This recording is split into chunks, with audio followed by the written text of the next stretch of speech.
Buenas tardes y bienvenidos a este ciclo de lectura abierta de la Biblia. Solemos charlar antes de comenzar y solemos juntarnos con alguno de los que ya han presentado su tema, con el ponente correspondiente de cada día, con alguno que lo va a hacer algún día después y todos expresan la complicación de enfrentarse a un tema como este desde la no especialidad, claro.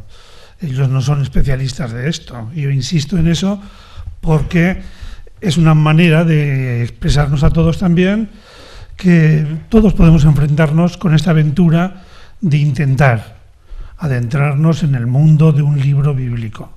Un mundo que puede ser más amplio o más reducido, pero todos condensan una gran riqueza de historia, de sentido, de literatura, pero luego sobre todo de carga humana, y después también de sentido religioso. Seguimos con la trayectoria que nos hemos propuesto este año y después de haber visto el libro de Ruth y el libro de Josué, hoy nos enfrentamos a uno de los libros seguramente más provocadores de la Biblia y del Antiguo Testamento.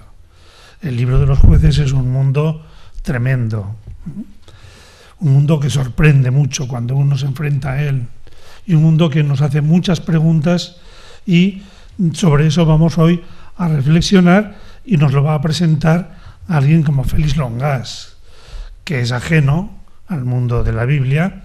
Su mundo es otro mundo también de mucho liderazgo, también de mucho enfrentamiento, también de mucha batallita de otro tipo, pero también un mundo muy complejo y complicado. Pues Félix, te vamos a escuchar con mucho interés. Yo te doy las gracias con mucha intensidad porque te has enfrentado a un toro de los Miura, ¿no? Eran los bravos, pues uno de esos. Y al agradecerte esto, pues te manifiesto también el interés que tenemos todos por ver, a ver qué nos dices y cómo nos sorprendes con el libro de los jueces. Gracias, José. Has dicho muy bien que yo no soy un especialista en la Biblia. En la presentación de la conferencia tienen afuera, los que no han cogido, tienen un guión de la conferencia y también hay un cuadro resumen con la cronología de todos los jueces. Decía que, como ha comentado José, yo no soy especialista en la Biblia, yo soy especialista en lo que mi padre llamaba los mandamientos del cuerpo, que sobre todo son saber comer y beber. Me dedico a eso, me dedico a la bebida y también a la comida.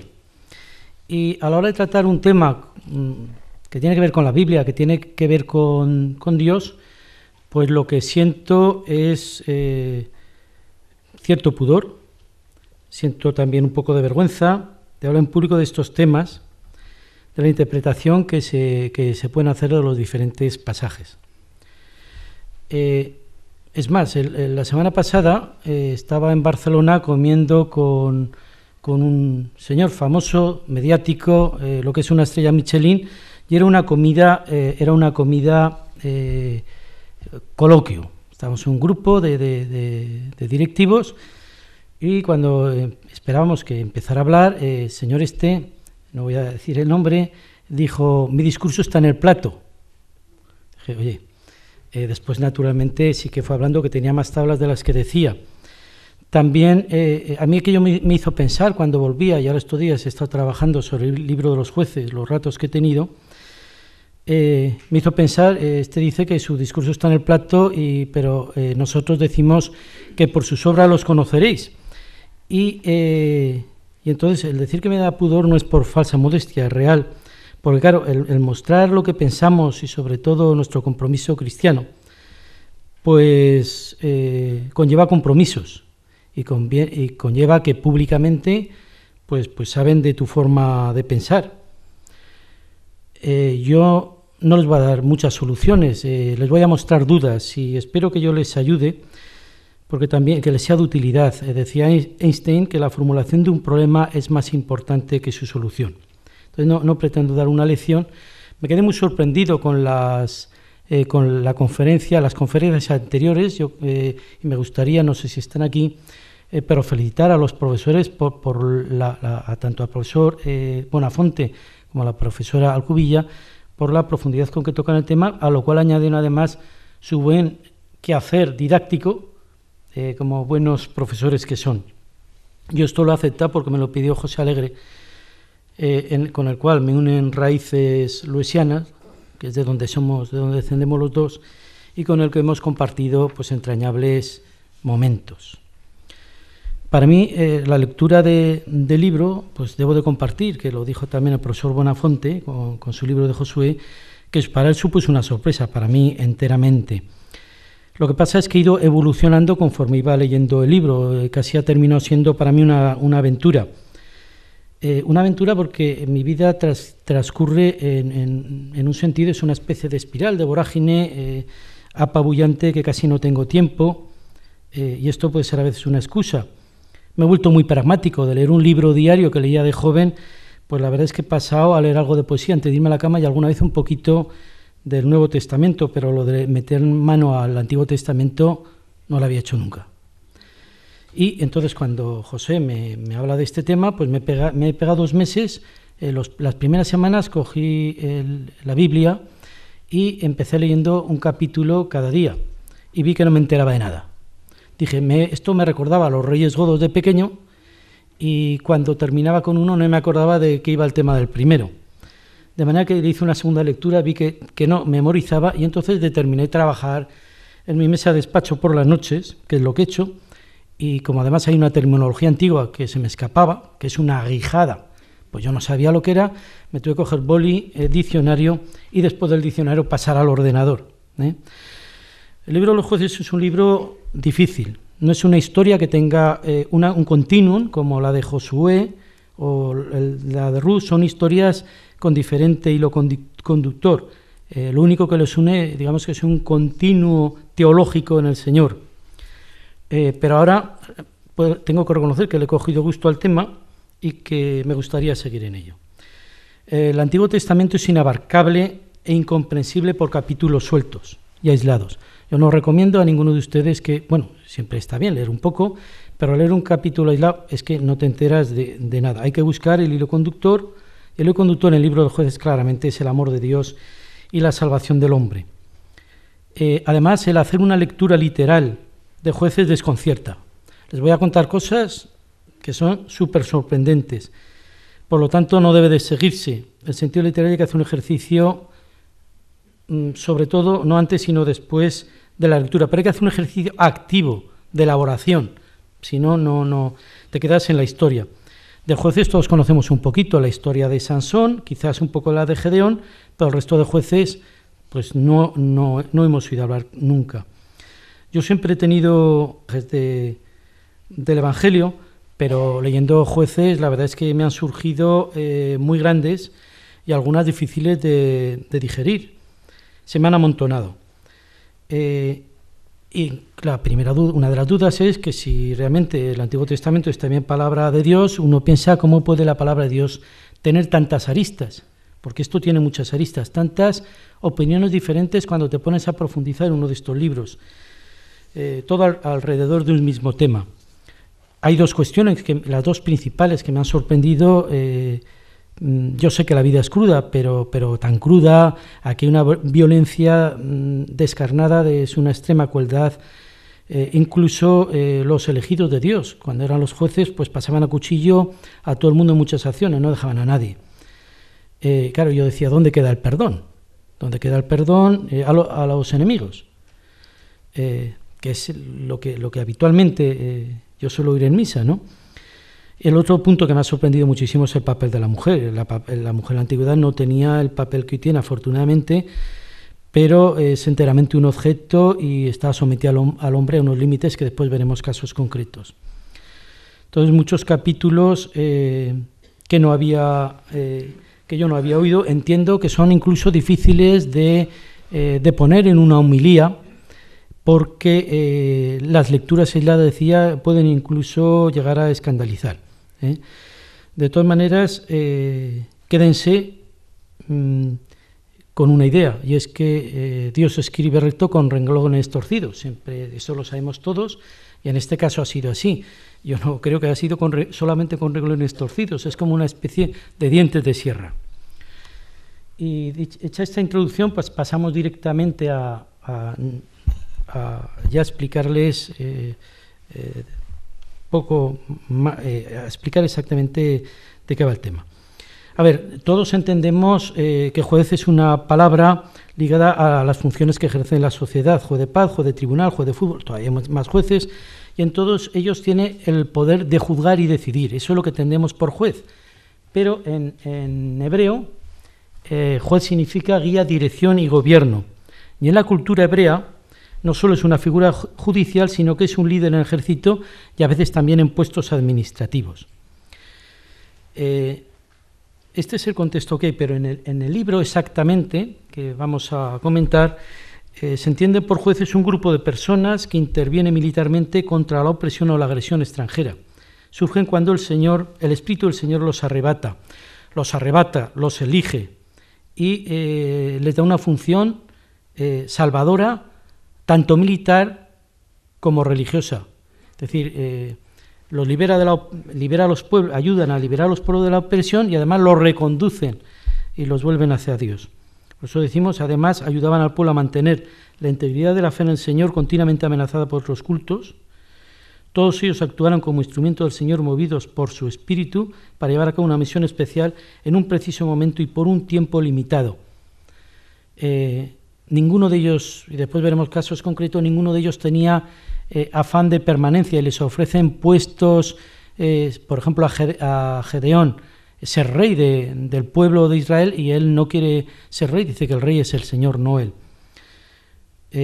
Ningún juez llegó a ser jefe supremo porque su función no es lograr la unidad, sino solventar un problema puntual.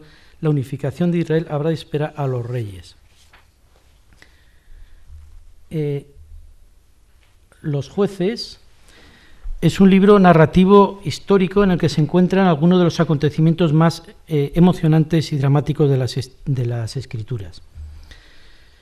Sobre el autor no hay acuerdo, ni se conoce el autor ni las fechas exactas. Hay como tres grandes teorías. La tradición atribuye el libro a Samuel y lo hubiera escrito entre 1050 y 1004 a.C. Parece que hay, por otra parte, el resto dicen que el autor es posterior al exilio de Babilonia alrededor del 530 a.C., pero la verdad es que después he encontrado gente que razona y entonces hay una teoría de que además me comentaba José también, de que el libro se ha ido formando y conformando poco a poco, y es posible que no haya un autor, sino que haya varios. Y estos autores sostienen que el libro se ha formado en tres momentos. Inicialmente, nada más terminar el periodo histórico de los jueces, durante un tiempo difícil de datar, durante el periodo premonárquico y monárquico, es decir, antes de los primeros reyes son los hijos de Saúl, después viene David.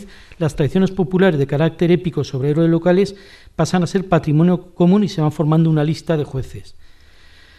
Y esto sí que podría haberlo hecho Samuel, que recogiera las historias, si era un hombre culto, las historias que estaban contando entonces. Posteriormente debió de haber gente que cogió ese corpus, uno o varios editores, y lo integraron en un marco cronológico y teológico que le diera sentido al conjunto. En vez de ser varias historias aisladas, pues tenían un hilo conductor. Y posteriormente, en el exilio, durante él o en el post-exilio, se añaden tradiciones sobre el asentamiento en Canaán. Pongo los primeros y los 5 últimos, que claramente son una adición posterior. A ver, tiene 3 partes, que después veremos el libro de los jueces. La primera no es historia de los jueces. La primera es la continuación de donde el otro día dejó el libro de Josué el profesor Bonafonte. Y la última, que son 5 capítulos, no tiene nada que ver con el libro de los jueces. Es una manera de justificar la monarquía que después va a venir diciendo que las cosas están mal en el pueblo de Israel. Hay mucha bibliografía al respecto, no les he dado una lista. Cualquiera de ustedes puede entrar actualmente en Internet y la verdad es que hoy Internet pues es una maravilla para encontrar absolutamente de todo. ¿De qué habla el libro? El libro narra la historia de Israel desde la muerte de Josué hasta el tiempo de Samuel. En este periodo el pueblo desobedeció y se alejó de Dios repetidamente, lo cual se convirtió en uno de los tiempos más oscuros de su historia. Cuando ellos, los israelitas, se arrepentían de sus pecados y se volvían a Dios, Él levantaba líderes llamados jueces, quienes lo libraban de sus enemigos. Es decir, caían en el pecado y hasta que no clamaban a Dios y se arrepentían, el Señor no les mandaba al juez, el libertador. De manera que convivían, lo vamos a ver después, periodos en los cuales el libertador, el juez libertador, estaba en sus funciones, se moría, desobedecían y entonces volvía a empezar la historia. Y aquí lo dice claramente, esto ya es un capítulo del versículo del libro, y dice: y Jehová levantó jueces que los librasen de mano de los que los despojaban. Pero tampoco oyeron a sus jueces los israelitas, sino que fueron tras dioses ajenos a los cuales adoraron, se apartaron pronto del camino en que anduvieron sus padres, obedeciendo a los mandamientos de Jehová, y ellos no hicieron así. Es decir, los padres sí que obedecían a los mandamientos, pero ellos no. Entonces, digo, también no es un libro aislado ni autónomo, narra el periodo entre la conquista de la tierra y la monarquía. Su autor o autores eran claramente promonárquicos, tiene un sentido didáctico. Pretenden que haya una continuidad de salvación y construyen una cronología sin huecos. Intentan claramente que entre Josué y la monarquía no haya ningún año libre de jueces, que después, o sea, de líderes, y que la historia esté completa. Pero esto puede ser artificioso, lo vamos a ver ahora. Entonces hacen juicios de valor favorables a Josué y muy desfavorables a las generaciones de los jueces. Realmente pretenden llenar el vacío histórico que discurre en el suelo de Canaán antes de la monarquía, para que haya una continuidad de salvación, que es el objetivo que tienen. Es una especie de historia de la consolidación del pueblo de Israel, en la cual los jueces lo que intentan es se valen de dos factores, tienen una fe común, y es lo que ellos utilizan, la fe en un mismo Dios, y también tienen otro problema común todos, que es la defensa de los enemigos. Están en tierras cananeas que no han conquistado plenamente, y además tienen al lado también los filisteos, que eran un pueblo conquistador, como eran los israelitas, porque vienen de Egipto y vienen a ocupar tierras que en esos momentos no eran de ellos. Y ahí entro con los dos primeros capítulos del libro, antes de meternos directamente con los 12 jueces, que es realmente lo que decía, que enlaza con lo que el otro día nos contaba el profesor Bonafonte. Bueno, me he saltado, aquí hay una cosa importante. Narra un tiempo en el que los judíos han abandonado la vida nómada y acaban de instalarse como semisedentarios primero y agricultores luego, habitando en casas de material o chozas de adobe. Es decir, venían del desierto de habitar en tiendas, y entonces en los asentamientos van haciendo edificaciones que hasta entonces no tenían.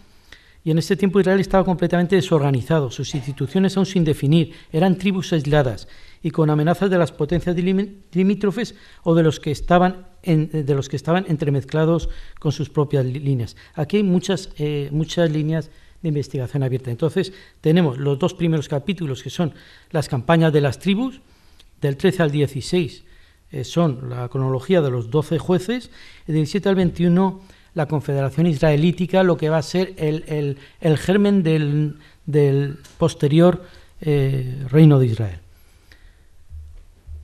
Entonces, los dos capítulos primeros hacen referencia, vuelven a repetir un poco la historia de Josué. Dicen que Josué murió a los 110 años, es difícil que muriera a los 110 años, la gente entonces vivía 35 o 40 años. Y al morir él, hubo unos ancianos que lo sobrevivieron y debieron de gobernar, parece, alrededor de 15 años. Y dice después que murió, le siguió otra generación que no conocía al Señor ni lo que había hecho por Israel. Esto es muy, muy importante.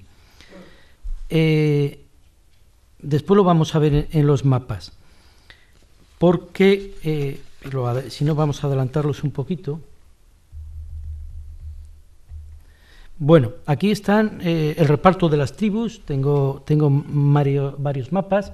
Aquí hay una realidad, es que el libro de Josué es bastante, no optimista, sino triunfalista, ¿eh?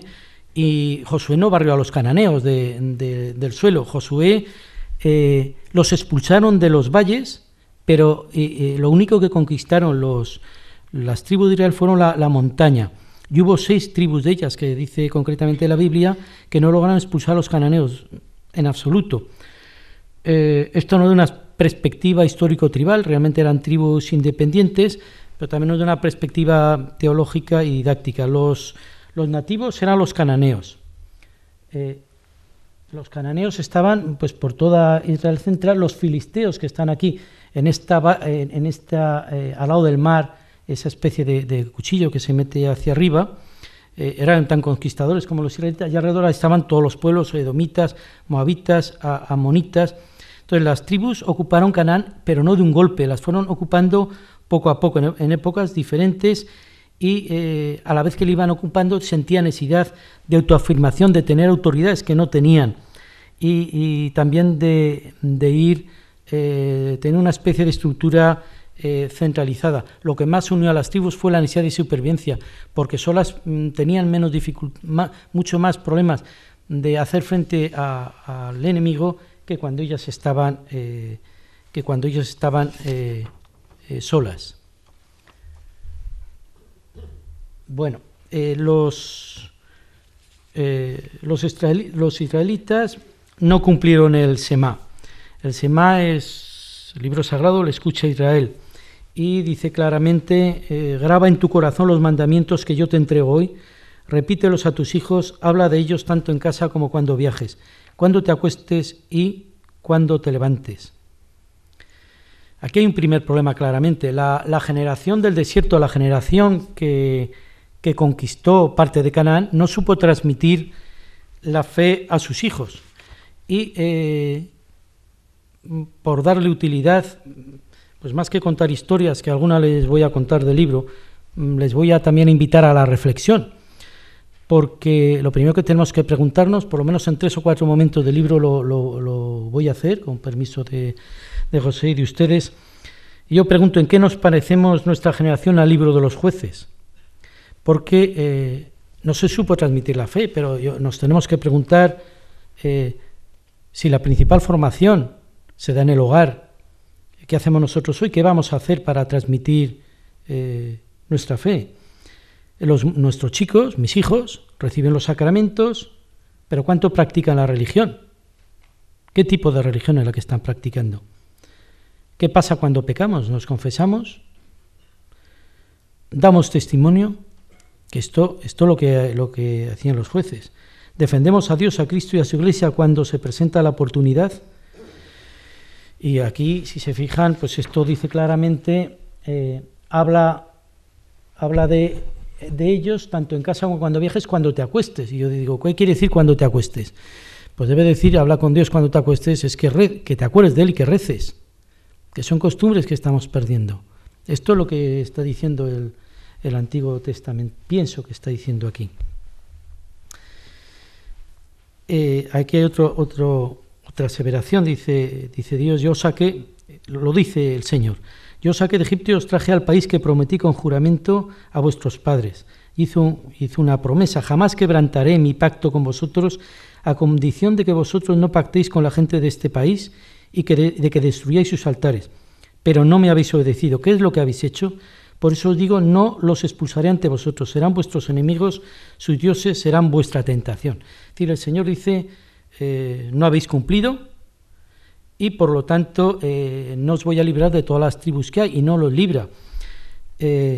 Desobedecieron en no echar a los cananeos de la tierra. Entonces el pueblo viola el pacto, y el Señor dice: tampoco, lo dice también el Señor en la Biblia, tampoco yo seguiré quitándoles delante a ninguna nación que Josué dejó al morir. Pondré a prueba con ellos a Israel. Y termina el capítulo dando la lista de las naciones que dejó el Señor para poner a prueba a los israelitas que no habían conocido las guerras de Canaán. Así lo dice textualmente.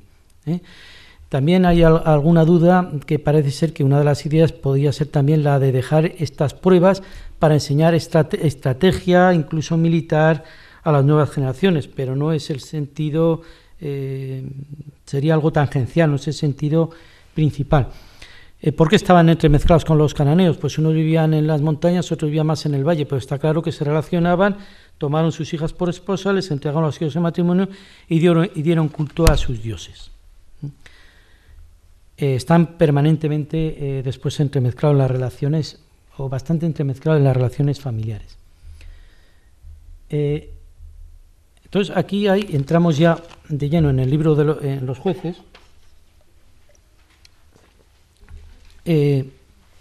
Primera columna son los nombres. Depende el libro que se coja, los jueces pueden ser 12, 15 y en algún caso hasta 19. Débora y Barak, hay quien los cuenta por 2, después hablaremos un poquito de ellos. Algunos añaden también a Samuel y sus hijos, Saúl por ejemplo, y hay quien también añade a Elí. La segunda columna es si son jueces mayores o menores. ¿Qué significa juez mayor o menor? Max Weber, el sociólogo, dice que la principal diferenciación es que los mayores son jueces carismáticos y los otros son jefes institucionales, digamos, más administrativos, que administrarían justicia tipo funcionarial, pero en realidad son mayores o menores en función de la información que tenemos de ellos y que aportan. La Biblia no dice que sean mayores o menores. En la siguiente columna son las tribus, de la cual están los años que estuvieron dirigiendo la tribu o las tribus, depende. Y se fijan, aquí hay 40, 80, 40, 40, 10, 20. Es decir, 40, los múltiplos de 40 y los submúltiplos, no hay que tomarlo literalmente, no son números exactos. Esto viene a decir que estuvieron una generación, si están 40 años. Si es 80 años significa 2 generaciones, o 20 años significa media generación. Entonces, este periodo, depende cómo lo cojamos, si lo cogemos al pie de la letra, pues sumas 326 años, pero claro, Ehud no pudo estar 80 años dirigiendo, porque o empezó a los 12 años, o como quien dice, y se murió muy viejo, o no pudo estar, ¿no? Entonces, no hay que tomar los años realmente al pie de la letra. San Pablo en los Hechos dice que fueron 450 años, hay quien dice 480. Lo que está claro es de que a veces varios jueces se pueden superponer entre ellos o convivir, porque los jueces eran de una tribu y a la vez podía estar desarrollándose la historia de otro juez en otra tribu. La otra columna es quiénes son los enemigos y los años que estuvieron antes de que actuara el juez de esclavos o bajo la opresión los pueblos que dirigieron estos jueces. Tampoco hay nadie que asegure el orden y les voy un minuto para hablar de los menores, que el libro no dice casi nada. Sangar dice que mató con una dejada 300 filisteos, en otro lado he leído 600. De Tola no dice absolutamente nada, ni dónde era. Yair tuvo 30 hijos que montaban 30 asnos y eran señores de 30 villas. Ifsán tuvo 30 hijos y 30 hijas que casó con forasteros. Se entiende que eran de otras tribus o fuera de las tribus. Delón tampoco dice nada y Adón tuvo 40 hijos y 30 nietos. Y ahí se termina los 6 jueces menores y no vamos a hablar más de ellos. De los 6 jueces mayores me voy a centrar principalmente en 2 que son Gedeón y Sansón, que son los más conocidos. Sansón por la historia de Dalila cuando pierde su fuerza a cortarle el cabello. Es la que más conocerán ustedes como conocía yo. Vamos con los 2 primeros. Brevemente también. El primer juez es Otoniel. Y no vamos a hablar casi de Otoniel. Otoniel era de Judá y lo que quiero es que se queden con esta frase que es fundamental. Esta es la frase que repite el libro al inicio de los 6 jueces mayores cuando la narración es mayor. Dice, los israelitas hicieron lo que el Señor reprueba. Se olvidaron del Señor su Dios y dieron culto a Baal y a Astarte, que eran dos dioses cananeos. Entonces el Señor se encolerizó contra ellos y los vendió a Cusán, rey de Aram. Aram era arameo. Cuenta muy poquito de Otoniel y no vamos a profundizar más en él. Con otros jueces, en vez de decir los vendió, pues dice que los esclavizó, da diferentes fórmulas. Entonces, la siguiente frase es que lo suele decir al final de los capítulos: los israelitas volvieron a hacer lo que el Señor reprueba, y entonces el Señor fortaleció contra Israel a Eglón, en este caso rey de Moab. Cuando hacen lo que el Señor reprueba, o bien los castiga, los vende, los esclaviza, pero además fortalece al enemigo para que los esclavice. Se debilitan ellos con el pecado y fortalece al enemigo. Entonces dice: los israelitas gritaron al Señor y el Señor hizo surgir un Salvador. Esto suele ser al final y ya enlaza con el siguiente juez. Y el siguiente juez, después de Otoniel, que ya ven que no hablo nada de él, fue Euf, que era benjaminita. La historia de Euf es una historia, es importante la tribu de procedencia en ellos. Narra la historia con un rey moabita que se llama Eglón. Este Euf lo elige el Señor, y su forma de actuar, fíjense cómo era, tiene que ir a pagar el tributo al rey Eglón, y le va a pagar y le paga. Y entonces le pide que déjeme quedarme a solas con usted o contigo, porque le voy a decir un secreto. El rey hace salir a todos, y Eglón, que debía ser gordísimo, el Eud llevaba un puñal, le faltaba una mano, pero llevaba un puñal asido al muslo, saca el puñal y apuñala al rey Eglón, y dice que tenía tanta grasa la barriga de este señor que se quedó allí enganchado el cuchillo y lo dejó, ¿no? Entonces él huye, y bueno, ya cuentan pues bastantes cosas. Ese es el segundo juez. Después de él nos encontramos con la única juez, es la juez Débora, que de Débora es posible que alguna vez hayan oído hablar.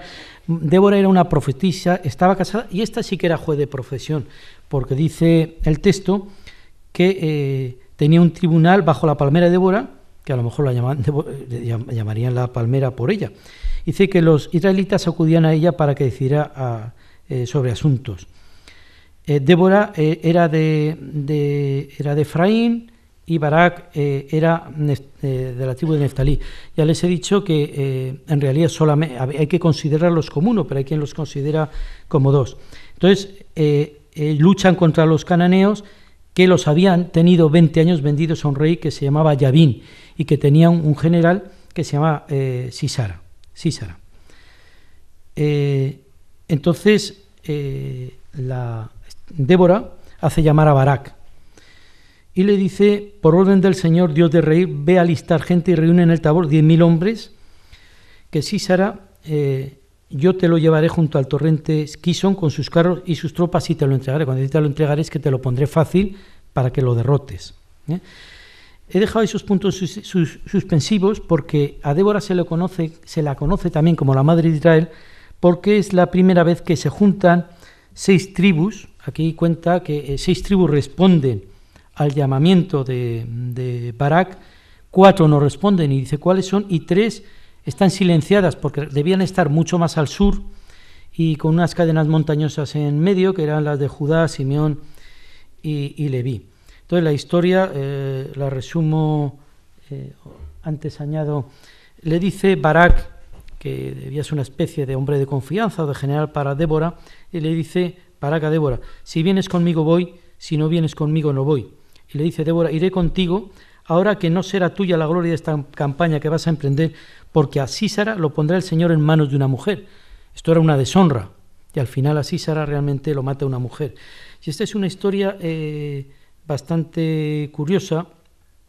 Hay también un proceso de lucha, de guerra entre contra los cananeos, y dice el texto le dice Débora a Barak, vamos, que el Señor marcha delante de ti. El Señor siempre era el que les daba las órdenes, el que los guiaba, y le dice, hay una guerra, Sísara pierde, naturalmente huye, y se mete en una tienda de campaña de una señora que se llamaba Yael, que le invita a pasar.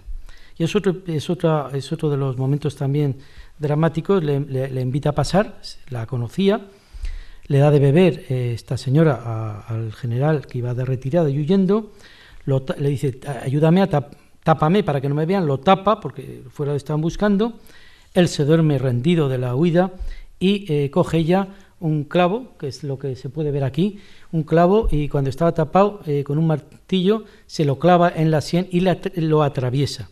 Esa es la muerte de Sísara. Y después del capítulo pues hay un texto bíblico muy importante que es el canto de la victoria. Hay textos que dicen, unos confían en sus carros, que era lo que tenía Sísara, otros en sus caballos, no en el nombre de Dios, y dice, no en el nombre de Dios, solo en su nombre, es decir, en nombre de Dios somos fuertes. Aquí es el texto más antiguo que habla de Israel como Estado. Hay una teoría que no va a dar tiempo de narrar, con un autor muy importante que se llama Noz, que habla de las anfictionías griegas, latinas. La anfictionía es una liga de 12 tribus, y hay bastantes estudiosos pensando si lo que había entre las tribus de Israel era realmente una anfictionía o no.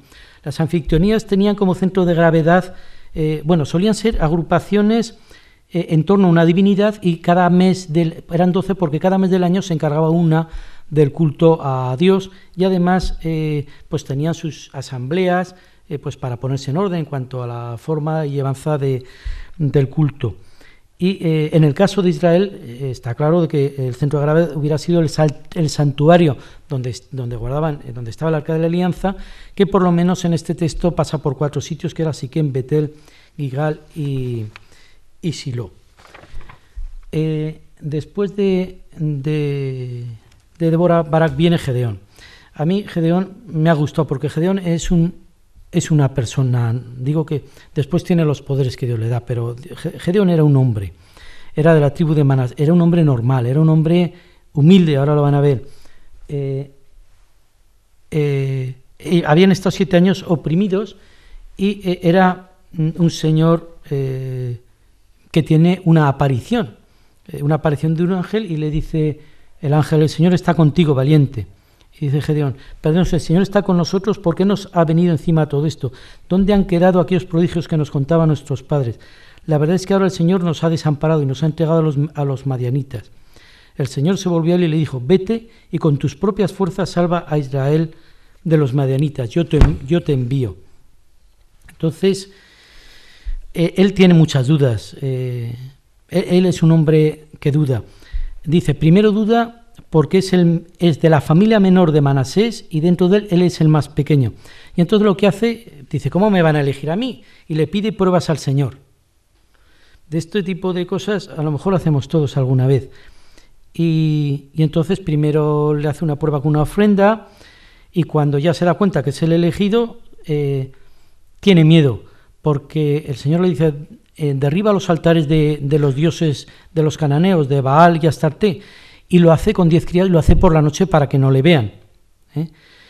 Y entonces sus vecinos dicen que han hecho esto por la noche, van a su casa, y su padre lo defiende, que es un capítulo bonito también, que tu padre te defienda.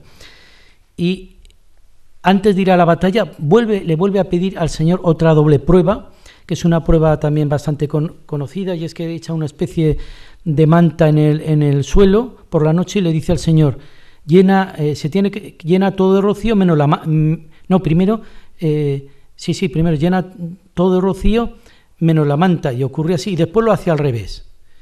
Le pide que solamente llene la manta y se quede sin rocío el resto, a la noche siguiente. Bueno, al final él termina confiando. Y en su capítulo de guerra también empieza ya a juntar varias tribus, y le dice el Señor, llevas demasiada gente para que yo se entregue a Madián. No sea que luego Israel me gloríe diciendo, mi mano me ha dado la victoria. Es decir, que la victoria era del ejército y no del Señor. De manera que él empieza a recortar, y esta historia es muy, muy bonita. Él lleva 32 hombres, y le dice, los que tengan miedo que no vayan, de 32.000 se quedan en 10.000. Y después les dice, haz una prueba, los que beban agua, como los perros, ahí a lametazos, los quitas también, y de los 10.000 se queda con 300. Y con ellos se establece la primera estrategia militar del libro completa, en la cual se queda con 300, los divide en 3 grupos, van al campamento enemigo, pero van con trompetas y con cántaros, una mano van rompiendo los cántaros, haciendo mucho ruido entre grupos, tocando la trompeta, los otros se deben de creer que son muchísimos, y dice que se matan entre ellos y pasan de 135.000 los enemigos a 15.000. La verdad es que había unas sangrías espectaculares. Seguramente estos números de los caídos también no hay que tomarlo literalmente, porque si no era imposible que quedara nadie. Por otra parte, hay una cosa curiosa por 2 veces en el libro, y aquí surge la primera, y es que había una tribu que siempre se quejaba. La tribu que se quejaba, eran los de Efraín. Aquí se queja porque no lo llama. Se ríe el profesor Bonafonte, no sé si es que en lo suyo también pasaba. Pero bueno, estos eran unos quejicas. Y Gedeón, por terminar la historia, Gedeón gana y va en persecución de los que han quedado, de los madianitas que han quedado vivos, con sus 300. Y entonces entra una población que se llama Sucot y les piden que les den de comer y beber, y dicen los de Sucot que no se creen que hayan ganado a los madianitas y que no les dan. Y va a otra población y tampoco les dan. Y les dice, cuando vuelva, os trillaré las carnes con espinas y cardos del páramo. Y sí, cuando vuelve, ya gana definitivamente, coge a un chico, les hace cantar quiénes son las autoridades, y a los 77 autoridades de Sucot dice que los desolla. Y a los de Penuel, que era la otra población que no le dan de comer, los pasa a cuchillo a todos. Entonces, esto era Gedeón. Entonces, él tiene estas hazañas inconmensurables, y los israelitas lo quieren hacer rey. Le dicen, tú serás nuestro jefe y después tu hijo y tu nieto. Por lo tanto, quieren establecer una dinastía porque nos ha salvado de los madianitas. Y él contesta, ni yo ni mi hijo seremos vuestro jefe será el Señor. Y esto es un anticipo de lo que Dios piensa, porque Dios piensa en el Rey de Reyes, que será su Hijo Jesucristo. Yo, oyendo esto, releyéndolo una vez más, el domingo era el Evangelio de las tentaciones de Jesús, y me acordaba de cuando cuando a Jesús le dan la tentación del poder, ¿no? Yo creo que esto tuvo que ser parecido, pero Gedeón no era Dios, era un elegido de Dios. Luego la verdad es que tuvo una actuación llena de humildad, porque él había partido de lo pequeño, y el Señor siempre parte de lo pequeño. Es muy, muy, muy bonito, y os voy a hablar un poco de esto. La salvación no viene de los ejércitos, sino de la gracia de Dios. Eso es lo que quiere demostrar. Segunda reflexión, que antes he hecho otra. Para San Pablo, la fuerza de Dios se manifiesta en lo débil. Primero Dios escoge lo más pequeño y humilde, lo menos poderoso, lo hace menos poderoso aún. A este le obliga a disminuir la cantidad de soldados, y se quedan 450 contra 1 para ganar y que ser humilde. Y era realmente para que se viera que la victoria era de Dios, no del ejército, que hay que tener obediencia y confianza en Dios, que decimos que la tenemos, pero que tenemos tendencia a olvidarnos. Y le dice Dios, yo estaré contigo. Es decir, cuando hay una misión encomendada por Dios, siempre dice estas palabras. A todo le dice, yo estaré contigo, no temas. También San Pablo a los Corintios dice, Dios ha elegido lo que el mundo tiene por necio, con el fin de avergonzar a los sabios, y ha escogido lo que el mundo tiene por débil para avergonzar a los fuertes. Y termina diciéndonos, no se sientan orgullosos, más bien estén orgullosos del Señor. Se pone a seguir haciendo comparaciones con el Magnificat, con las fases de la aparición del ángel, que hay varios capítulos, pero si no, nos vamos a ir de tiempo, y no es que no me han dado tiempo, pero no nos vamos a alargar mucho. Bueno, después viene la historia de una persona que no era juez, que se llama Abimelech. Gedeón tuvo 70 hijos. 70 hijos tuvo Abimelech, pero además tuvo uno, que era el 71, con una concubina. Y entonces Abimelech era el hijo de la concubina. Y va a sus vecinos y les dice claramente: ¿qué os conviene más? Que os gobierne 70, es decir, todos los hijos de Jerubal, que Jerubal era el apodo de Gedeón por haber derruido los altares a Baal, o que os gobierne uno solo. Y no os olvidéis que además yo soy de vuestra sangre, es decir, del pueblo. Entonces coge el Abimelech, mata a sus 70 hermanos en la misma piedra, dice el texto, y menos a uno que se esconde, que era el pequeño de los 70, que se llama Yotán. Claro, como este era malo y además este no era juez, y aquí sí que no aumenta al Señor para nada, se le subleva al pueblo. Hay una profecía. Yotán hace la primera fábula de la Biblia, pero da discursos en público, pero no se atreve a hacerle frente a Abimelech porque ve que es realmente muy malo. Va conquistando a Abimelech cosas, y hay unos capítulos bastante también escabrosos, porque en la torre de Siquén, donde había estado el Arca de la Alianza, cuando los que va persiguiendo se encierran una cripta, va al monte, dice el monte Salmón, coge una rama, les dice a los demás: hacer lo que a mí me vais a hacer. Entonces van todos con ramas a la puerta de la cripta, que la cripta se entiende que está abajo, prenden fuego y hacen morir a todos los que había en la cripta. Entonces la enseñanza que aquí nos quiere dar el Señor es, Él no es un juez, Él es un soberano de Siquén, de una ciudad-estado, no es un elegido de Dios, y entonces, como usurpa la corona del rey, que es un atributo reservado a Dios, Dios le castiga. Y entonces decíamos antes que era una deshonra que te matara una mujer, y para que no le mate una mujer, es decir, después de haber hecho lo de la cripta, rodea a otros, y en una torre una mujer le tira una piedra y lo deja malherido. Y entonces le dice a su escudero: mátame, no digan que me ha matado una mujer. Y su escudero lo mata.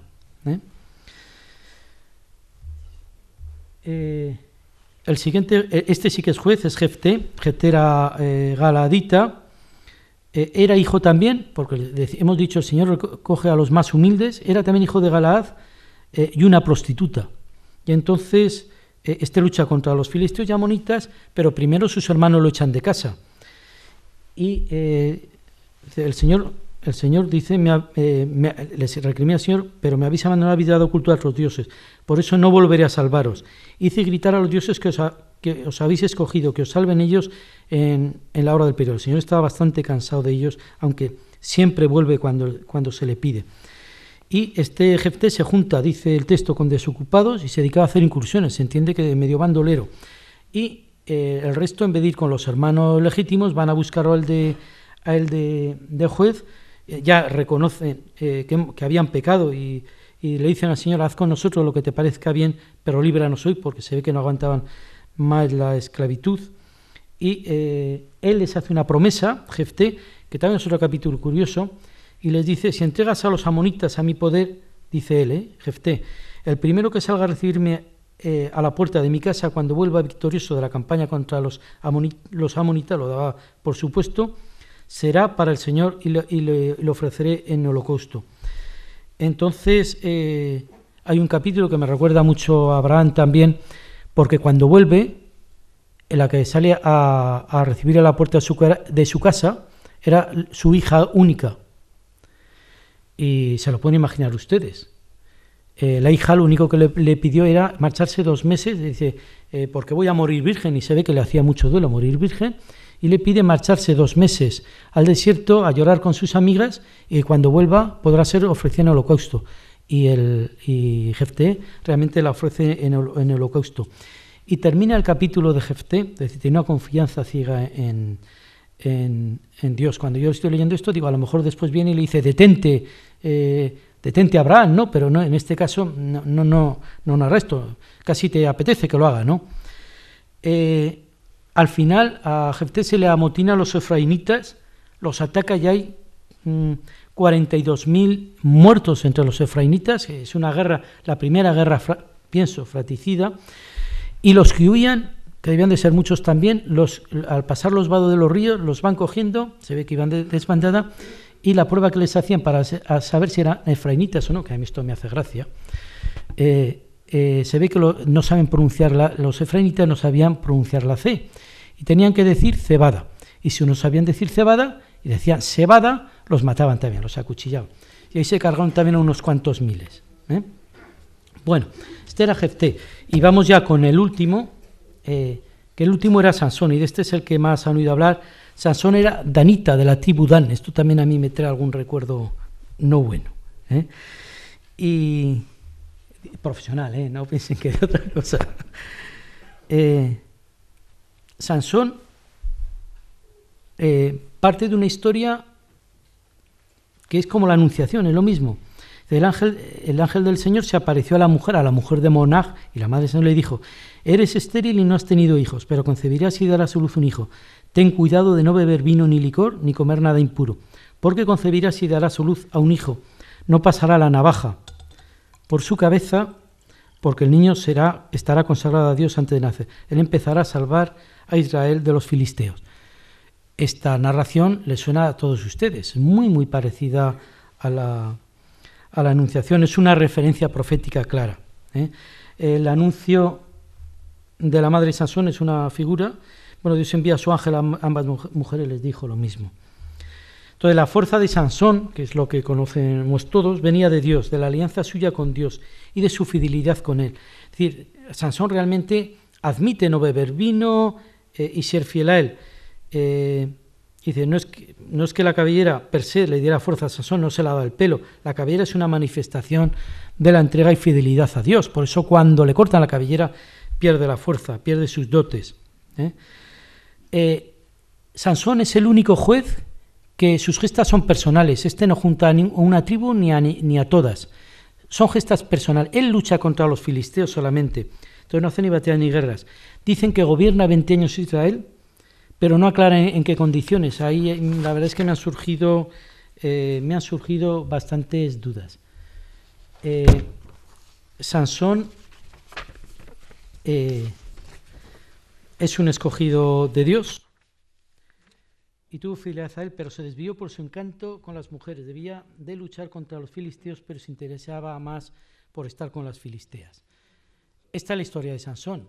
Sansón era un hombre prodigioso, pero él se enamoró primero de una filistea, su padre se lo recrimina, hacen incluso la boda en la casa de ella, y al final no se entiende muy con ella y se la cede a uno de los cuidadores. Cuando el festín de la boda tenían tanto miedo a Sansón que le meten 30 personas a los filisteos para que no se les desmande, y le cede la mujer a uno de estos. Y al cabo del tiempo, en el festejo también hace un acertijo a los 30 cuidadores, que si lo adivinan ese acertijo, porque yendo al camino a la casa ocurre el famoso capítulo de que estrangula a un león con sus propias manos, hace un acertijo sobre el león, y su mujer ya, está 7 días llorando hasta que Sansón le dice el acertijo. Entonces se lo dice a los cuidadores, y él tiene que cumplir la promesa que había hecho de darle, si acertaban, 30 sábanas y 30 mudas. Como las tenía, se va a un pueblo de al lado que se llama Ascalón, y se mata a 30 personas, les quita los desnuda y les da las 30 mudas a los que habían adivinado, ¿no? Se vuelve con su familia y se le ocurre un buen día, dice, voy a llegarme a ver a mi mujer en la alcoba, a la que había dejado, porque no está muy interesado allí con el cuidador. Entonces vuelve allí, su suegro le dice, oye, que no te puedes estar con ella, pero que tengo la hija pequeña que es muy guapa. Y él no quiere y se enfada mucho porque no consigue la primera que tuvo, y entonces es el famoso capítulo de que coge 300 zorras, las une por los rabos, les pone una tea en medio y les quema las mieses a los filisteos. De manera que los filisteos, como les hace esta faena, van a por él. Y entonces les salen la propia gente de su tribu, les salen de los danitas, le dicen, oye, entrégate, ven con nosotros, acepta que te entreguemos, porque si no, los filisteos nos van a hacer polvo. Y él se deja entregar, y con una aguijada con una quijada de burro se libera y mata 1000 y canta. Además se jacta de ello porque dice, canta, con la quijada de un burro, zurra que zurro, con la quijada de un burro maté 1000 hombres. Tiene más aventuras, tiene también una noche con una prostituta y termina con Dalila, que la historia de Dalila la conocen todos. Dalila le dice, dime el secreto que tienes de tu fuerza, y por 3 veces él engaña a Dalila, dice, sujétame de tal manera, no era verdad. La otra llamaba a los filisteos, venid que ahora lo vais a apresar, y no lo podían hacer. Pero a la cuarta claudica a los encantos de la mujer, y entonces él pierde la fuerza, porque aquí hay una cosa importante. Sansón significa en hebreo del sol, y Dalila significa oscuridad. Entonces Sansón entrega su fuerza, que era su alianza con Dios, y así el sol de los israelitas es eclipsado por la noche de los filisteos. San Ambrosio dice que el fuerte y poderoso Sansón estrangula a un león, pero no puede estrangular sus propias pasiones. Rompió las ataduras de sus captores, pero no pudo romper las ataduras de su propia lujuria. Y por ejemplo San Marcos dice, velen, lloren para no caer en tentación, el espíritu es animoso y la carne es débil. Esto les suena a todos ustedes, y a mí esto me lleva a hacer la tercera reflexión. Esta es una historia claramente de la Sansón que habla de templanza y de autocontrol. Yo creo que uno de los pecados que tenemos actualmente es que de los pecados capitales, como preguntemos a muchos cristianos hoy, ¿cuáles son los 7 pecados capitales? Me parece que lo decimos pocos. No tenemos conciencia y son realmente pecados. De la ira, de la mala leche que tenemos, bueno, cosas que nos pasan a todos, ¿no? Entonces, realmente Sansón se abstuvo de tomar vino y otras bebidas, pero se dejó llevar por la lujuria y cayó perdiendo toda su fuerza. Esto nos muestra que tenemos que rechazar el pecado desde el primer momento. Porque claro, flirteaba, conquistaba, enredaba, se dejaba querer, coqueteaba con la Dalila. Y al final, que esto nos gusta a todos, enredar un poquito y decir, no, y después me voy. Pero anda, como lo cojas gusto, ¿no? Igual al final haces un hábito de esto. Y esta es una tentación que podemos tener todos, ¿no? Nosotros todos estamos consagrados a Dios. Creo que es algo que podemos compartir, quizá con alguno no. Nosotros también estamos consagrados a Dios por el bautismo. Y después, además, tenemos la confirmación que lo ratifica. Pero con frecuencia seguimos nuestras propias pasiones y nos separamos de Dios. Y el enemigo de Dios, y el enemigo que nos oprime a nosotros y nos esclaviza es el pecado. Con el pecado quedamos ciegos. Esto es simbólico. Sansón queda ciego. Y nosotros, el pecado también nos ciega. Y es muy importante que sepamos reaccionar a tiempo aprovechando las gracias inmensas que Dios siempre nos da. Porque siempre está con nosotros y siempre nos ayuda. Entonces, el capítulo de Sansón, y ya terminan los jueces, que no el texto, dice, Señor, acuérdate de mí, dame las fuerzas al menos esta vez para poder vengar a los filisteos de un solo golpe la pérdida de los 2 ojos. Y en vez de decir a por los filisteos, dice no, él dice a morir con los filisteos.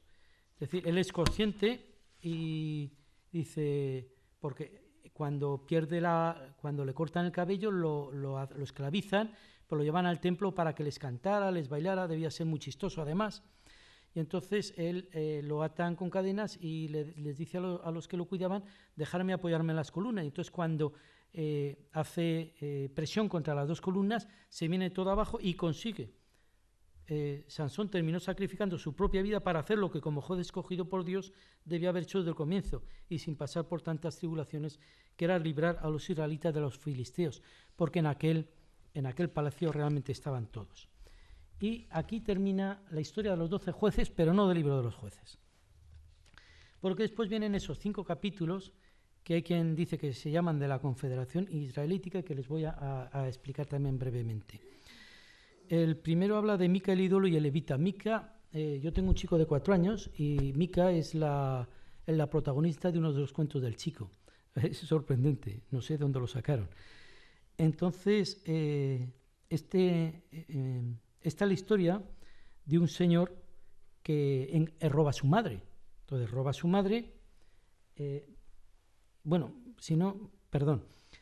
este capítulo empieza, igual que antes todos los capítulos de los jueces decían, los israelitas hacían lo que el Señor reprueba, el Señor les mandaba un castigo. Ahora, al principio y al final dicen, por entonces no había rey en Israel y cada uno hacía lo que le parecía bien. Entonces, este Mica era un señor que engaña a su madre, le confiesa que le ha engañado y su madre le da, en honor a la honradez de su hijo, que debía ser un poco sinvergüenza, pues hace un altar y no solo hace un templo, y no conforme con eso contrata a un levita que pasaba por ahí, de la tribu de Leví, lo contrata de capellán. Y coincide esto con que los danitas, en su afán de expansión, no estaban bien donde estaban, en su tierra, mandan 5 exploradores en busca de su heredad, dice, y van hasta la parte sur de lo que es Líbano, de Fenicia, encuentra gente confiada, aislada, lejos de Sidón, y vuelven los 5 exploradores, piden 700 hombres de armas y dice, vamos a aquel pueblo que hemos visto, que están desamparados, que son gente pacífica, que la tierra es muy buena, sí, van y matan a todo el mundo también, no dejan a nadie. Y de paso, cuando iban hacia allí, haciendo esta racia, encuentran el templo y le dicen al capellán, levita que había nombrado Mica, le dicen, le ofrecen que se vaya con él. Dice, tú a callar, calla la boca y vente con nosotros a ser nuestro padre y sacerdote. ¿Qué te conviene más, ser capellán de una casa particular o sacerdote en una tribu o un clan israelita? Esto sí que está claro que es un pecado, ¿no? Y en la zona nueva del sur de Fenicia construyen un templo con la estatua de Mica que se habían llevado junto con el capellán. Entonces, la siguiente historia, que sea otro capítulo, es una de las historias, yo creo que para mí es la más fuerte del libro. No, aquí no muere mucha gente, solo muere una, pero es tremendamente desagradable. Está el levita que tenía una concubina, y la concubina decide dejar al levita, vuelve a casa de su padre. Al cabo del tiempo, el levita va a ver a la concubina, su suegro lo recibe con muchísimos elogios y lo retiene y lo agasaja durante 5 días. Y al final de los 5 días él consigue marcharse con la concubina y un criado, y se van de viaje, se les hace de noche, y le dice el criado, vamos a dormir a este pueblo. Le dice, no, este pueblo no, que son extranjeros, vamos a dormir a un pueblo de Israel, vamos a dormir a un pueblo de los nuestros. Y entonces se va a dormir a un pueblo que se llama Guebá, que era un pueblo de la tribu de Benjamín. Y él se vaya a la plaza a ver quién lo aloja. Debía ser, no lo quiere alojar nadie. Esto también conocéis alguna historia del Nuevo Testamento. Entonces no lo quiere alojar nadie, y al final va un señor mayor, un anciano, y este sí que lo aloja y lo lleva a su casa. Y cuando están allí en casa, la mujer, el criado, las caballerías, los del pueblo, dice la escritura, los pervertidos, van los del pueblo y unos pervertidos le dicen, saca al hombre que ha entrado en tu casa, que nos aprovechemos de él. Todos entendemos qué puede significar aprovecharnos de él. Y el dueño de la casa salió fuera y le rogó, por favor, hermanos, por favor, no hagáis una barbaridad con ese hombre una vez que ha entrado en mi casa. Es decir, no hagáis una barbaridad con mi invitado, no cometéis tal infamia. Mirad, tengo una hija soltera, os la voy a sacar y abusad de ella y hacer con ella lo que queráis, pero a ese hombre no se os ocurra hacerle tal infamia. Fuerte este texto, esto es textual, es así, literal. Entonces no quieren tampoco a la hija, y él termina, el visitante, el levita, termina sacando a la concubina, a su mujer. Los otros abusan de ella, la maltratan y la mueren y la dejan muerta en la puerta. Y entonces ahí viene la historia, final del texto. Dice, nunca ocurrió ni se vio cosa igual desde el día que salieron los israelitas de Egipto hasta hoy, un crimen como este. Reflexionad sobre este asunto y dad vuestro parecer. Porque él, junto con esta nota, lo que hace es descuartiza a su mujer en 12 pedazos y manda un pedazo a cada una manda un pedazo a cada una de las tribus de Israel. Y entonces ahí es donde empieza, ya es el último capítulo del libro, empieza la guerra entre los israelitas, y es la primera vez que se juntan todos, es decir, todos los israelitas desde Dan hasta Berseba, fueron como un solo hombre a reunirse en asamblea ante el Señor en Mizpah. Asistieron a la asamblea del pueblo de Dios los dignatarios del pueblo y todas las tribus de Israel, 400.000 soldados de espada. Claro, yo digo que se entiende que fueron todos menos los de Benjamín, menos los benjaminitas, que eran donde estaba la ciudad de Hueva, que se había producido el crimen. Si querían castigar a los de Hueva, los de Benjamín no van. En la antigüedad todo eran guerras santas. Ahora sabemos que no se hacen guerras santas, pues antes todo era guerra santa. Se emprendían por orden de los dioses y se llevaban a cabo con su ayuda. Iban acompañados siempre de sacrificios, el que ganaba ofrecía a Dios todo el botín. Era la conocida ley del Herén. Entonces, este capítulo de guerra es muy bonito, se desarrolla en tres fases, hay el origen, desarrollo, la consecuencia, no vamos a entrar porque veo que me estoy extendiendo un poquito. Todos los israelitas, como un solo hombre, se reunieron contra la ciudad y enviaron emisarios a la tribu de Benjamín. A la tribu de Benjamín les dicen, entréganos a los de Hueva que han hecho esto, y los de Benjamín no quieren entregar a los de Hueva. Y entonces es cuando hay la guerra. Y de las 11 tribus se consultan todo al Señor. Siempre consultaban todo al Señor. ¿Quién va el primero? Dicen, el primero irá Judá. Y Benjamín empieza ganando la guerra. Y dice, el primer día mata a Benjamín a 20.000 de los 400 y pico, o de los 400.000, y se retiraban a llorar las 11 tribus al templo de Betel. El segundo día les matan 18.000, se retiran a llorar, los de Benjamín eran menos, pero debían ser buenos guerreros, y entonces le ofrecen al Señor holocaustos, hacen ayuno, y al tercero, ya hacen la segunda vez que en el libro hay una estrategia bonita de guerra, los engañan a los benjaminitas con esta estrategia, y entonces es cuando empiezan realmente a morir benjaminitas. Y dan las cifras de los fallecidos, y prácticamente pues deben de morir unos 50.000, y hay 600 que huyen al páramo, que es ya al final del libro. Entonces, está claro, cuando se quedan los vencedores solos, les entra a repetir y dicen, ¿por qué, Señor, Dios de Israel, ha pasado esto en Israel, que ha desaparecido hoy una tribu de Israel? Se dan cuenta de que se han matado entre ellos mismos y de que, bueno, que hay una tribu menos. Y habían hecho un juramento anteriormente, que era en Mizpah, que ninguno de nosotros dará a su hija el matrimonio con un benjaminita. Pero claro, dicen, ¿qué hacemos para que no desaparezca la tribu? Porque el Señor, toda la historia, toda la trayectoria, eran 12 tribus. Dice, oye, pues igual hay alguno que vamos a buscar, estos que han huido, pero les tenemos que llevar mujeres para que procreen, porque en las guerras de los habían dejado todo tierra, allí no quedaba nadie. Y en el juramento que hacen, pasan lista y dicen, cuando en el monte Tabor, que es donde se juntan, estuvimos todos haciendo el juramento para luchar contra los benjaminitas, ¿quién faltó? Y se dan cuenta de que faltaron los de un pueblo que se llama Yebes de Galaad. Y entonces dicen, pues ya tenemos la solución. Esto no hicieron el juramento. Con que mandan allí unos cuantos, unos 10.000, no me acuerdo cuántos, y los mandan a Yebes de Galaad, y estos, que eran Galaad es otra tribu, matan a todas las mujeres, niños y hombres, menos a las 400 solteras. Y las 400 solteras se las entregan a los benjaminitas que habían quedado solos y solteros o viudos, no sabemos. Pero se dan cuenta que con las 400 no tienen bastante, y entonces dicen, pues vamos a hacer una excursión. Saben que hay una fiesta en una ciudad que se llama Silo, ya mandan a Silo, ahí los mandan a ellos, a los benjaminitas, a que rapten a las chicas cuando estaban de baile, iban a la fontita, ¿no? Y así termina el libro, y hay una frase que es fundamental, es el último párrafo del libro, que dice, los israelitas, ya hecha la guerra, se repartieron cada uno a su tribu y su clan, y se fueron de allí cada cual a su heredad.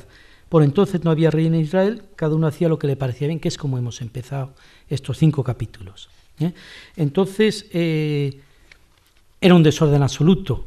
Los autores lo que pretenden realmente es decir que esto no podía seguir así, y es lo que da paso para que después vengan ya los primeros reyes. Y ahí termina el libro, pero yo, si me lo permiten, les voy a hacer unas pequeñas... voy a hacer un resumen. Primero, todo el libro intenta hacer una demostración teológica de que la infidelidad a Dios ha sido la causa de todos los males de Israel. Él es misericordioso y compensa con la llegada de los jueces, la impiedad del pueblo. Dios es fiel, siempre es fiel. Los israelitas, recuerden, hacía lo que el Señor reprueba, que es lo que repite constantemente. San Pablo nos dice, quien se fía de él no fracasará. Esto es algo que teníamos que tener todos siempre en la cabeza. El libro, donde están los 12 jueces, es un paradigma que se llama en 4 tiempos. Es siempre igual. Pecado, castigo, conversión y salvación. El pecado y la infidelidad a la cláusula que tenían en la alianza con el Señor. El castigo, cuando el Señor enciende la ira contra el Señor o los entrega en manos o le da prosperidad a los pueblos vecinos para que sean más fuertes que ellos. La conversión, cuando claman al Señor y el Señor se compadece de ellos. Y la salvación, cuando ya les envía el juez salvador. Y ya lo último, en las hazañas que se realizaron, se revela siempre el poder de Dios, que pese a las frecuentes actitudes reprobables de los israelitas, nunca dejó de cuidarlos con solicitud paternal y de sostenerlos para que no sucumbieran víctimas de las vicisitudes. Jueces es el texto bíblico más antiguo que habla de Israel. Israel no solamente fue un reino, hubo 2, Israel y Judá fueron reinos independientes, y es muy importante a la hora de leer estos textos bíblicos la interrelación entre historia y teología. La historia suele quedar al servicio de la teología, muchos de los hechos históricos no tienen por qué ser reales y lo que intentan es enseñarnos. Además estamos ante la teología de la alianza, del arca de la alianza de Dios con su pueblo, de Dios con los hombres, de Dios con nosotros también. Dios tiene un pacto con nosotros. Y eso es lo que tenemos que, deberíamos de realmente de confiar y de acordarnos todos los días para no caer en lo que cayeron ellos. El libro en sí es una referencia profética también. La compasiva liberación de Dios a su pueblo a pesar de su pecado y de haberlo rechazado presenta una ilustración de Cristo en la cruz. Jesús murió para liberar a su pueblo, a todo aquel que cree en él, de sus pecados, aunque la mayor parte de los que le siguieron durante su ministerio eventualmente se alejarían y lo rechazarían. Él aún permaneció fiel a su promesa y fue a morir a la cruz por nosotros. ¿En qué nos parecemos a este pueblo de Israel? ¿Somos perseverantes? Para terminar en breve, yo me he hecho preguntas y tengo aquí reflexiones. ¿Por qué permite Dios el mal? ¿Por qué permite Dios que triunfen los males? Y encontrar una respuesta de Monseñor Marcelo Martorell, que aunque el apellido es catalán, es argentino, que dice: muchas veces en la vida presente triunfa el mal y los que desconocen a Dios tienen éxito y fortuna, mientras los que obran el bien, ejercitan la caridad y cumplen los preceptos del Señor muchas veces sufren la enfermedad, el dolor y padecen la inseguridad de los hombres. Sin embargo, vendrá el día en que el mismo Dios pondrá las cosas en su lugar haciendo justicia. Me pregunto cuáles son nuestros dioses, cuáles son nuestros ídolos, que pueden ser desde la tecnología. Y el libro me parece tremendamente adecuado para la Cuaresma. Yo les invitaría que en estos momentos, porque no es una historia triunfadora, es una historia de conversión, francamente adecuada. Y simplemente 2 cositas, porque dentro de las muchas dudas que he tenido, igual que hablaba antes de lo de perdona a los enemigos, para mí una máxima importante que es la de San Agustín, dice: amadlo y lo que quieras. Me he preguntado muchas veces dónde quedaba esto, ¿no? Sobre todo cuando sigue ese libro literalmente. Y después terminar con una invitación para ustedes, por las fechas en las que estamos, de nuestro Santo Padre, que tanto nos ha sorprendido, que tiene por lema para esta Cuaresma: creer en la caridad suscita caridad. Es decir, que nuestra actitud sea de plena confianza en Dios y que amemos sobre todo. No voy a decir que hagamos el bien, sino que amemos, que diría San Agustín. Pues espero haberles sido de alguna utilidad. Muchas gracias.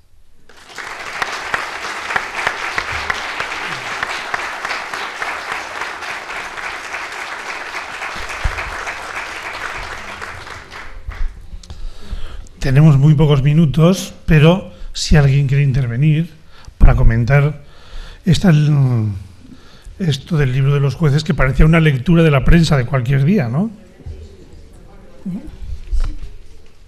Sobre la edad de Josué, Quería decir que en Egipto los 110 años eran una edad redonda, era el deseo de vida, puede que lo cogieran de allí. Y sobre Gedeón, una cosa curiosa, estas Biblias que hay en los hoteles de Estados Unidos las editan en una sociedad que se llama The Gideons, o sea, los seguidores de Gedeón. Gracias. Gracias, y es sorprendente el conocimiento que tienen algunos de ustedes por las preguntas que les oí otros días. Gracias.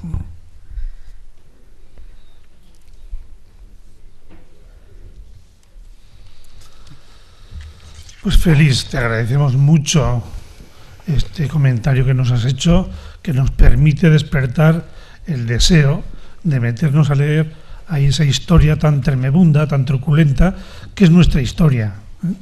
Es nuestra historia. La de entonces, pensaba yo también en nuestra Edad Media, y pienso también ahora. Todos los días la prensa nos sorprende con historias de este tipo. Lo que quizá no nos sorprende tanto es el sentido de referencia a Dios. Tenemos épocas muy distintas en donde la referencia a Dios, como tú bien decías, pues se olvida. Y las crisis no son solamente crisis económicas o políticas o sociales, también son no solo de valores, sino también de estas convicciones de confianza. Así que, Félix, muchísimas gracias por esta introducción, y recordar a todos que el próximo día, el próximo martes, veremos el libro de Tobías. Y para adentrarnos en el libro de Tobías tendremos con nosotros a don Fernando García Vicente, que es el Justicia de Aragón. Así que gracias a todos y especialmente a ti, Félix.